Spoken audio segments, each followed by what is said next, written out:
One right behind Ann, Joe.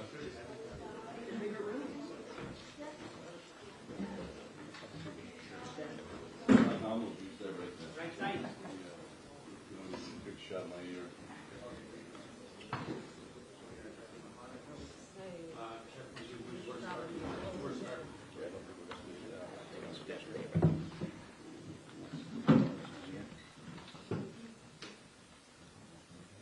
That's right.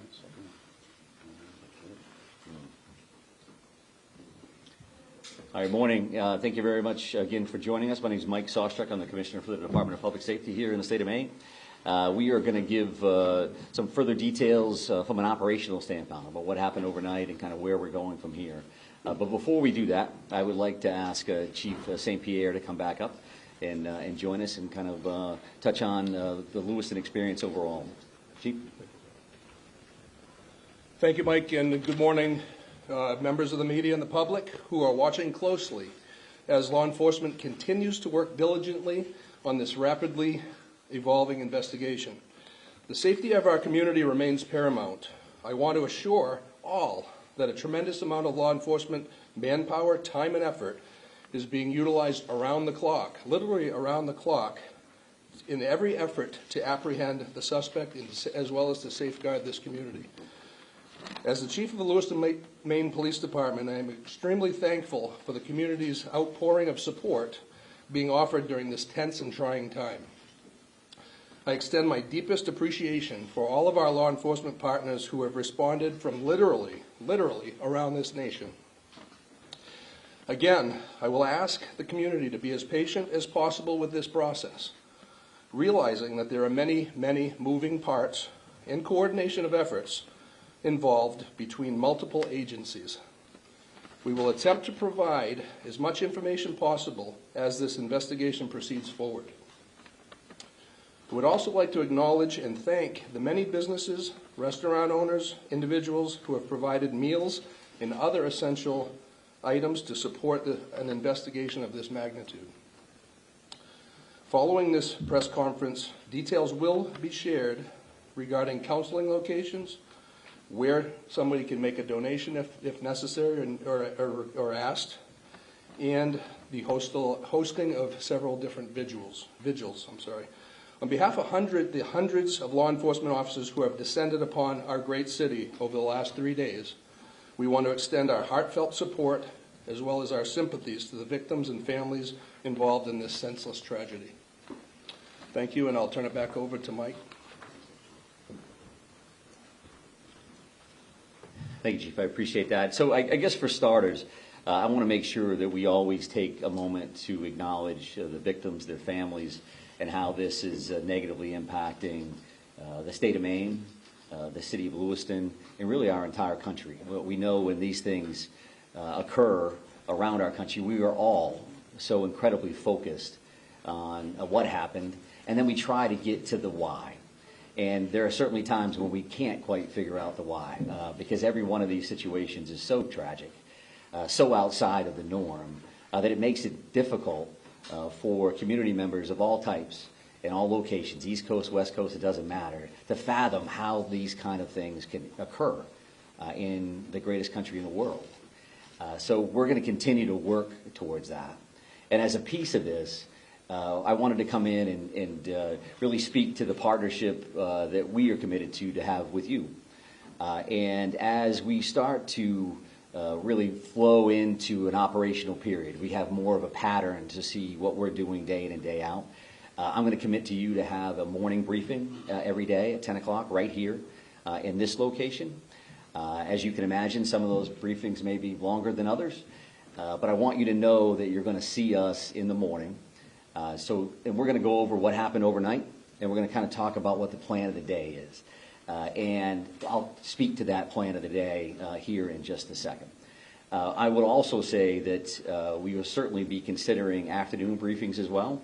If something new came up or something that we believe would be helpful for you to know and the communities to know, then we'll get back to you. Either way, you will receive a communication from our PIO, Shannon Moss, either saying we're going to have a briefing or we're not, so that you kind of have some idea what your day and your afternoon is going to look like as well. So I would also say that these daily briefings, as you can imagine, will be more operational in nature, that our families, our communities, our loved ones are always going to be in the forefront of our mind and certainly in our hearts. But we do want to talk to you about this is what we're going to do, this is what we did, because I know that's incredibly important to you, and then you're going to share that appropriately with your viewers, with your readers, and that's going to help everybody start that healing process as well. I know that information is power. You also know that there's going to be times that I won't be able to give you all the information that you need, or certainly that you want. And that won't be done because we're just not going to tell them. That's going to be done because from an operational standpoint or a tactical standpoint, there are safety concerns that I have for our first responders and that we all have for our community members. So please keep that in mind. And I will go back to like a Q&A kind of a period. We want to allow that opportunity, and we're going to try to do the best we can. But if in my mind the math starts leading to, well, I'm going to get asked 10 questions and I can't answer 9 of them, then maybe that's counterproductive to a certain extent. So we're going to try to front load as much information as we can, again, with these particular sessions. So that is kind of the plan moving forward. And to speak to today's briefing in particular, I would tell you that the overnight hours, and we are on 24/7, and we will be until the suspect in this case, again, is brought to justice. So overnight, our officers, our investigators, and that's investigating, I say our, I'm talking about local, county, state, federal, all of our partners, been continuing to work 530 plus tips and leads that have come in from the general public, from a number of communities, a number of different relationships. And as you can imagine, those vary greatly, depending on that individual's knowledge of what happened and what they want us to do about that. So we're continuing to check those things off the list as we go. We're also continuing to do searches at the 2 primary venues here, the one being Schemengees Bar Grille, and the second being the Spare Time Bowling Alley. I will tell you that it's going to be easy to think, how come, what's taking them so long to work these scenes, right? And because everything we watch gets solved in an hour, and it's all taken care of. But in order for us to do our jobs, to be professional about what we do, be respectful of the victims and the families that we're working with, and the process within which we work, we have to take our time. We're going to be processing every square inch of these facilities. Not only do you have the victims in question, but every one of those rounds that got fired need to be investigated. Every one of those cartridges that lays on the ground needs to be collected. The vehicles that are in those parking lots, everything that we do around this, we need to be careful, we need to be professional, and that's what we're committed to do.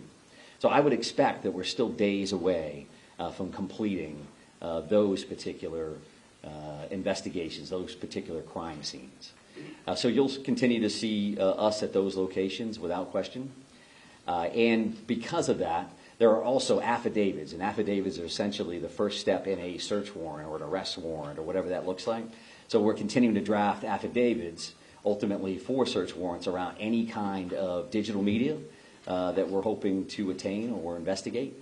That could be phones, that could be computers, that could be video from any location. So our officers, our investigators continue to work on that material. And so that's a lot of that stuff overnight, as well as using that 3 o'clock, that 4 o'clock in the morning, using that time frame to kind of plan out what the next day is going to look like. So we've trying to get some people rotated through for operational periods. We're going to get them some rest. Now let's plan what the next day is going to look like. We have a morning briefing, which kind of kicks off and says, this is what's going to happen. We need a team to go do this. We need a team to go do that. This is who our team leads are. This is the process. And then we let those folks loose to go do the good work. And we're going to try to share some of that information with you. So as we discuss that, we have some maps and some other additional information up here with us right now. I will talk about a couple of these locations here to the best of my ability. Obviously, there's a lot of us here, and this isn't ideal as far as these maps go. But if you look at this boat launch overview as an example, this dot here is that Lisbon boat launch area that we've discussed. That's where the suspect's vehicle was located ultimately, that white Subaru station wagon. And I will also say that we'll have these three primary maps, but this QR code here, and whether you can get it from your seats or come up after the fact, will give the digital version of those so you have those readily available. You certainly understand how all of that works. So we talk about that boat launch area. And that particular location is 501 Lisbon Street. Pejebscott Landing. Pejebscott Landing is at this location. I believe we have some of our friends from the media that are out in that area now. And what will happen in this general location today is that we will be putting divers in the water along that Androscoggin River, which you see here. And that's going to look like a couple of different things. So the very first thing that you're going to see out there is you're going to see some air resources that will fly over this particular area, and they're looking to see what can we clear from the air. Do I have to put divers in that particular area, or can I tell from the top, based on the current and how muddy the water is and all those other things, can I see to the very bottom here? So that's going to start this entire process. Then there's going to be some screening and some divers that are actually in the water that may start on this side by the boat launch and will continue on this side. I would envision at some point that we'll be moving over to these particular locations here for ground searches as well. So that's gonna look like a bunch of different things. So they could be dragging a diver behind them, literally, while that diver is checking for evidence, checking for potential bodies. And I would also say that while this is going to look like a major focus today with a lot of people, we have a lot of other irons in the fire. So I'm not here saying that the suspect, we know the suspect is in the water and this is what we're doing. What I'm telling you is you're going to see a lot of activity here, and I'm going to tell you that in advance. We've got nothing to hide in that regard at all. So then you're going to have some sonar as well that's going to be utilized here. And that can look like a couple of different things. A remote operating vehicle, an ROV, is divers could use that. And that will look like a pod under the water. And that is looking for sonar, so picking up shadows, if you will, of what does that look like? Could be a log, could be anything under there. And our divers, that dive team, and that, when I say, again, our divers, that's going to be teams from all over the place. Our Maine Warden Service is heavily involved in this. We work with them all the time. The Maine State Police dive team will be in the water and will be leading this initiative. So that's what we'll see here with a couple of different kinds of sonar. And then along the shoreline, you're going to see a line search, if you will. That means literally officers on line as they're working that shoreline. And of course, they're looking for evidence. They're looking for anything that may help them down the road. Now, I say you'll see this because for us, we want to make sure that we're working with you. So there is a church parking lot across the road here. And there's also some parking available on this side of the road. Mark Laddie, who is the PIO from the Maine Warden Service, and some officers will be in this area to assist. So if you decide that you want to go to that location to pick up video and see what they're up to, then I think there's some parking opportunities here. This 196 can be busy. This area here happens to be pretty low speed. At least that's what the speed limit is. So we're going to be around there to try to keep that as safe as possible. But we want you to be mindful that we may ask you not to stand on a railroad trestle, or we want you to get your coverage. We want to be partners with you. However, you're not going to be able to have full access to that site. I think that's common sense. And we want to make sure that you can do your jobs and we can help you facilitate that. So you're going to see a bunch of people in that area, that 531 Lisbon Road. A couple of these other locations, if we start here, this is the bowling alley scene. This red dot is actually where that is. You all understand that. We will have some additional officers there checking this wood line and continuing to do those sweeps, those searches.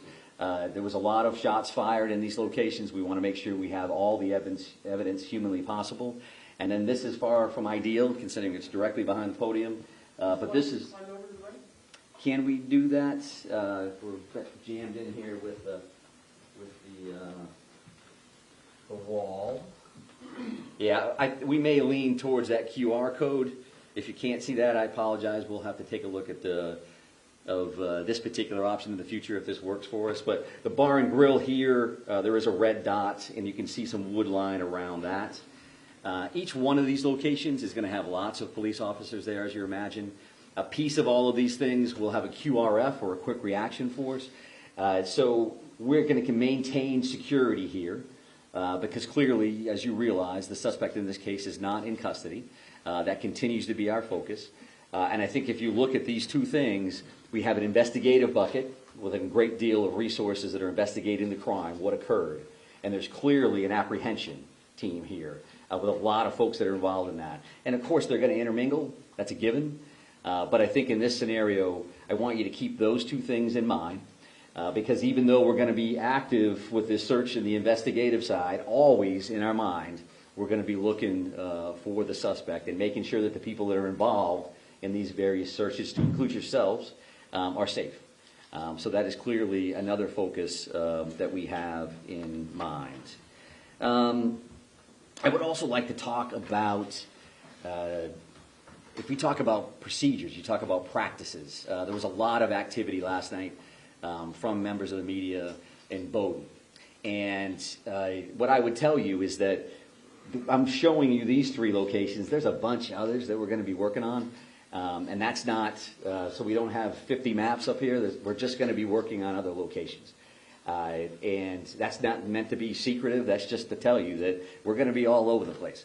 That's not saying that we know that the individual is in this house, or we know the individual is in that house, or they're in that swath of land, this acreage. That's not what we're doing. But we do look at all these situations as if the individual could be in there. And if that's the case, you'll see tactical teams at some point.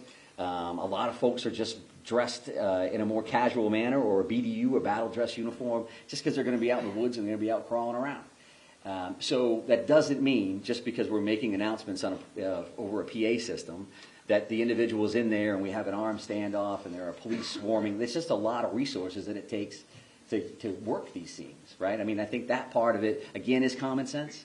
And we want to be as forthright as we can around that as well. We won't be able to say every time we're hitting a location, hey, we're going to be at this spot, and because it's just not practical, and it's not safe for a lot of folks. So if you hear announcements in PA systems, as an example, a piece of that is us just giving notification that, yes, in fact, we are the police. We are going to be knocking on this door. We would like you to come out if you're in there. Some of that is case law oriented. Some of that is best practice. And some of that's just standard operating procedures from our end. So keep that in mind. If you have a question, you can certainly reach out to Shannon Moss. Many of you have. And if we can answer it, we will. And it may not be immediate, but we're going to do the best we can to do that. And I think we'll be better at that, again, as we kind of get into this flow. Now we know what we're working with. It's starting to settle in as much as a tragedy like this can. And again, we want to be good partners with you across the board. So let me just take a look to make sure I've covered everything that I wanted to cover. I would also say that this is a big deal here, this particular link, and Shannon will be sending that out through her media list. So this is a digital tip line. And what a digital tip line would mean is anybody, yourselves included for whatever reason, if you've got a photo, if you've got a video of what happened, or something that you think is evidentiary in nature, you think that it would be valuable for us to have, you can upload that information through that link. And that link stems from best practice in other communities where tragedies like this have occurred, that a lot of people have a lot of information. Where does it go? Maybe this is the key. I don't think they know that. Or they probably do know that. 75 other people sent it to them. Send it to us anyway. And we want to see that information. So that's pictures, that's video, that's any of that kind of material to that particular link. And again, the QR code is something that we already talked about from a mapping perspective. I would say that our ongoing victim services efforts, that is something that we're working with victims' families, the community as a whole, and we are working with families that have currently been notified. We're continuing to identify victims in this case. And as those occur, additional resources will be available to the general community. I would say, again, as a little bit of a reminder, some searches you may see, well, why does that search have an armored vehicle involved? And then they're walking along the river, shoulder to shoulder. Some of those are going to be tactical ground searches versus just a kind of standard line search or grid search. The Maine Warden Service do this stuff all the time. They're incredible, searching for people, and incredibly valuable for us as it kind of expands out to evidence in many of these circumstances. We do clearly continue to have air assets, whether that's helicopters or planes, just because they're involved. Again, as we mentioned here, right? That's going to be an overview. They're just flying over that site. They may be hovered someplace else. Is that because we found the suspect? That's not a guarantee that that's the case at all. I would also tell you probably new information. Initially, that first night, we had 70-ish or so witnesses. The FBI has been incredibly helpful with things that may sound as simple as you've got to transcribe 70-plus witness statements. They're bringing a lot of resources to play, and so we're continuing to do a lot of that work behind the scenes as well.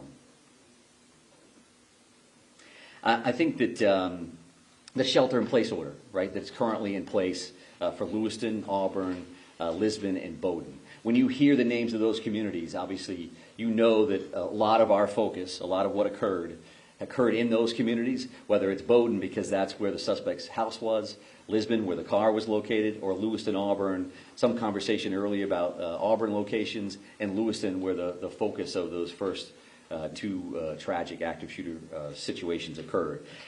That's an ongoing conversation that we'll have every minute of every day. Does it make sense that those orders are still in place? And can we relax those, change those? They have not been changed in any way at this point. But we realize that we want to keep our community safe. So that's the forefront of our minds. But we know that a shelter-in-place order in general, similar to orders around COVID, can have some negative impacts on families and going to school and businesses and all those other things. So we have that in our mind. There is that pluses and minuses chart that's just kind of active as we kind of work through this thing. So know that we are actively thinking about that. And truth be told, working with, specifically right here in Lewiston, working with our officials, working with Chief St. Pierre, working with the mayor and others, having conversations about what does that mean? And what is that going to look like this afternoon, tomorrow, and in moving forward. So I think that's enough sharing from my end. That's a lot of information to overload you with there. I would want to come back, however, to say that there's a lot of stuff going on here. But what matters to us, again, is the safety of our communities, the safety of our residents. We care about each and every one of them, as you do. And we're going to continue to fight on their behalf to bring this individual to justice, because we know that has an impact on starting that healing process. It's not a slam dunk. It's not when we got him, now everybody's better. This is going to take a while, right? It's going to take a while for communities to work through. It's going to take forever for families to work through. You lose somebody that you love. That's a big, big deal. So I don't want to get lost in the minutia of this is what we're doing and this is a map and it's a QR code. It always comes back to this other stuff for us.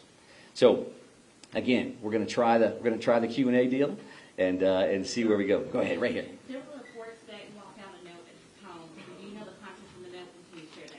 Yeah, so we've heard the same thing, and there was a note at one of these residences. I'm not prepared to really talk about what that included. And I think that's probably, again, a common sense answer because that does involve, is there a mindset here? Is there a motive? What did that entail? So we'll definitely continue to work on that, and when we can release it, we certainly will. Sir. Right here, sir. Commissioner, so in reference specifically to what's behind you and what's going on at the river, is there any information that you have that's leading you in the direction that he may have killed himself and his body is in there, or is it just one of the possibilities? Well, I think one of the possibilities is key, right? Because clearly we don't have him located at this point. We don't have him in custody. So all of those options are on the table. We certainly don't want to wait too long because the river is a big piece of this. The car was located there. Evidence is located in the vehicle or right there along the shores of the Androscoggin River. So that's stuff that we want to make sure that we're checking, and we're using the resources that we have available. We're using the expertise that we have available with the dive team and all our partners to make sure we're checking that.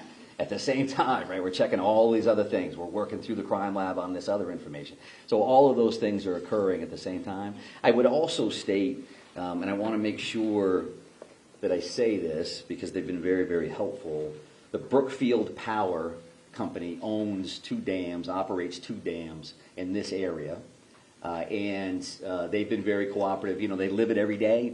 So as an example, one of the things that we're doing, the river currently runs at like 8,500 cubic square feet per second, and when they tighten the dam tools down, they actually lower that down to like 5,500 cubic feet, right? Does that mean anything to you? What it means to us is that that current, if we can slow that current down, we can lower the amount of water in the river. It's certainly easier for us to work. It's easier for our divers to see in clearer water than muddier water. If it's a foot lower than it was before, it's easier for us to work.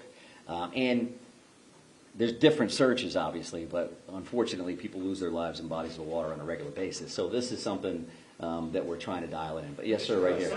Yep. Deer hunting starts tomorrow. Yeah, it sure does. Yep. Yeah, can you address that? Yeah, sure. So I've had conversations with Commissioner Camuso, Inland Fisheries and Wildlife. Judy's great. We are having those conversations. I would expect to hear more about that later in the day. It's a big deal in Maine. It may not be a big deal for a lot of people from other communities, but we know what that's going to look like. We also know we're in the woods. You know, if you just happen to be in the woods, minding your own business, going for a walk, that's going to make us a little concerned, right? So it's definitely a good question. It's something that we're actively working on. Right here, sir? You talk about this tremendous amount of assets here Yep. and the search for him. Can you talk about the pressure you guys are feeling to find him, to give this community some sense of answers as this enters its 3rd day? Yeah, sure. I think, you know, pressure is one way to put it. I mean, we're concerned about the victims, their families, and our communities. I'm concerned every day, 24/7, 365, at this point for 30 years. That's why I got into this business. We do want to help people. We do want to make them safe. Making them safe and making them feel safe may not necessarily be the same thing either, right? Because I think our law enforcement partners, our first responders around the state, everybody is dialed in. They do that all day, every day. This is clearly a completely different animal. So for us, we want to make sure that we bring this individual to custody. But we got to do it right. We got to do it the safe way. Don't want to see anybody else get hurt, certainly our people and our community members. So we want to make sure that we do that right. We're not going to be rushed, but we're running right on that level, that we're going to work as hard as we can, as fast as we can, with as many resources as we can to try to bring some kind of closure. Right here, ma'am. Right here, ma'am. We understand that the family is being we understand that the family is being cooperative. What are they telling you? Oh, I think whether you see the 530 tips and leads overall, I think we're seeing a lot of cooperation across the board. I'm not going to speak to anybody in particular, but I think there's a lot of cooperation. There's a lot of compassion here. There's empathy that people understand what happened here, not only to the victims, but again to the state and to our country. So people are coming forward. They are participating in the process, and that's just the nature of the beast. But I'm not sure I answered it. So go ahead and follow Yeah, up. I'm so sorry. That's okay. Specifically, the family of the suspect. We understand Yeah. they are cooperating. What are they telling you, and how are they helping you in the investigation? Yeah, so I won't speak, again, specifically to what anybody said one way or the other, but we do appreciate everybody's cooperation, because we know that this is difficult for everybody.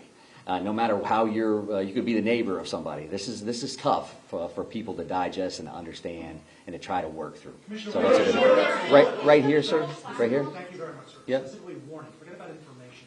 Families told multiple news outlets there were warnings provided to law enforcement. Which agencies received those warnings, and did you think at any point that it might warrant a yellow flag pursuit?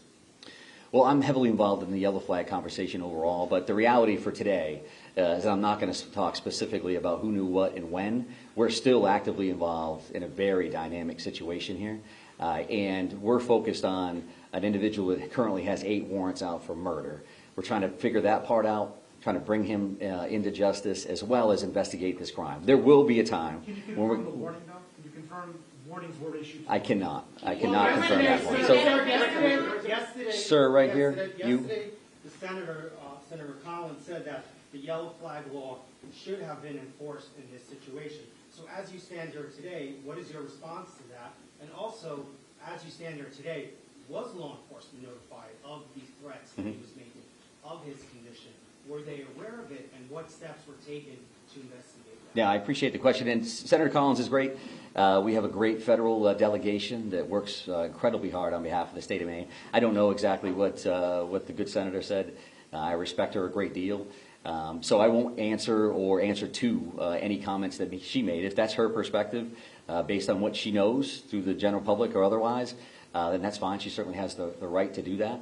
But based on what I've seen, we're going to continue to work through that. We asked good questions. It may even have been you, sir, around the firearm itself. And there's going to be an opportunity. The ATF is here. The ATF is working with us. They have been there since the first second. There's going to be an opportunity to answer all those questions and figure out, so was that a violation or not? It's also an opportunity from an educational standpoint to talk about what that really means, what that really looks like, and what the options, in fact, are. Right, I mean, the thing is that folks want to know. I'm going to go over here, though, sir, so I appreciate the follow-up and the initial question. You talked about timeline yesterday, 911 calls. Do you have the time, precise times that police arrived on the scene? Arrived, no. So it was 6:56 for the initial call, and then 7:08 for the second call. Multiple calls for each location. And so that's what I had. I don't know exactly when they arrived, other than to say these calls in any scenario are a priority, to say the least. So everybody's going, and they're going as fast as humanly possible. So that's the. I'm not done answering the first question. So was that enough, sir? Does that make sense on that? I will take a look at the arrival time so that we have that information, and we may be able to provide that a bit differently. And I would say this, okay? The way this is going to work, just so we're all clear, the way this is going to work is if we have a Q&A and you ask me questions and I attempt to answer them, as soon as we start yelling over each other, I'm done, just so we're clear. And we don't want to do that. We're trying to be as cooperative as we can across the board, but we'll be back another time, and we're just trying to figure that out. Yes, sir, right here. Thank you. We're coming up on 48 hours. Are you concerned the trail is growing cold?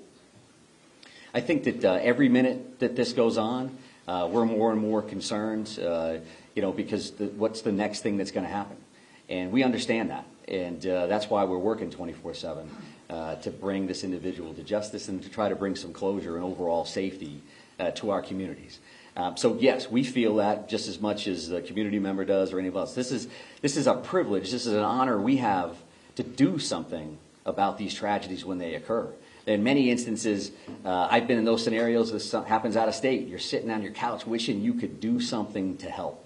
Well, we're in a position to do something to help, and we will.